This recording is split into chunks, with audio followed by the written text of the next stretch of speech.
وإذ نادى ربك موسى أن ائت القوم الظالمين قوم فرعون لا يتقون قال رب إني أخاف أن يكذبون ويضيق صدري ولا ينطلق لساني فأرسل إلى هارون ولهم علي ذنب فأخاف أن يقتلون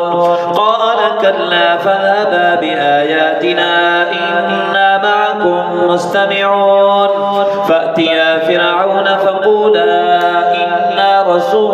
رسول رب العالمين أن أرسل معنا بني إسرائيل